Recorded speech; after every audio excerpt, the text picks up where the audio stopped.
લીંબડી ખાતે 133મી ડોક્ટર બાબા સાહેબ આંબેડકરની જન્મ જયંતિની ઉજવણી કરવામાં આવી હતી। ત્યારે ખાસ કરીને વાત કરવામાં આવે તો કૃષ્ણનગર દ્વારા એક મહારેલીનું આયોજન કરવામાં આવ્યું હતું।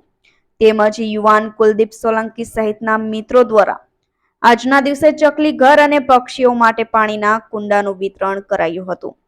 ત્યારે વિજયભાઈ મકવાણા અને દેવરાજભાઈ જાદવ સહિતના મિત્રો દ્વારા ઠંડા પીણાનું આયોજન કરવામાં આવ્યું હતું।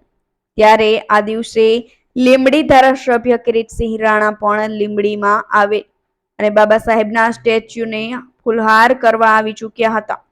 ત્યારે લીંબડી શહેરમાં 133મી બાબા સાહેબ જન્મ જયંતિની નિમિત્તે જય ભીમના નારા ગુંજી ઉઠ્યા હતા।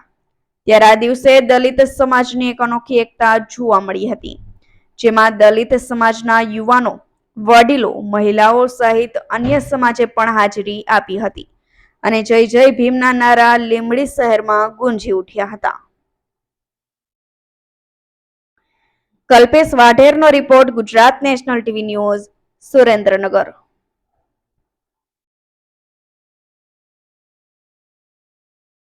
એપ્રિલ ડૉક્ટર બાબા સાહેબના જન્મદિન નિમિત્તે આજે સમગ્ર લીંબડી શહેરમાંથી બધા જ સમાજના લોકો આવીને ડૉક્ટર બાબા સાહેબના દર્શન અને ફુલહારની વિધિ પણ કરી છે। અમે સૌએ એને પુષ્પાંજલિ કરી છે, એમના ચરણોમાં વંદન કર્યા છે। સાથે સાથે સેવાકીય પ્રવૃત્તિ પર જે જેવા માનવ સેવા ટ્રસ્ટ યુવાનો છે, 5 ભાઈઓ, એમની વર્ષો વર્ષ દર વર્ષે એ આ વખતે ચકલી ઘર અને પાણી પીવા માટેનું જે કુંડા બનાવ્યા છે એ તમામનું વિતરણ પણ કરાવડાવ્યું અને સમગ્ર અમારા નગરપાલિકાના પ્રમુખ કોઈ પટેલ છે, બધા આગેવાનો છે, અન્ય સફળ આગેવાનો છે અને ચૂંટાયેલા તમામ પ્રતિનિધિઓ, શહેરના અમુકશ્રી કારોબારી ચેરમેન છે, દરેક સભ્યો પણ અહીંયા હાજર છે, ઉપસ્થિત છે।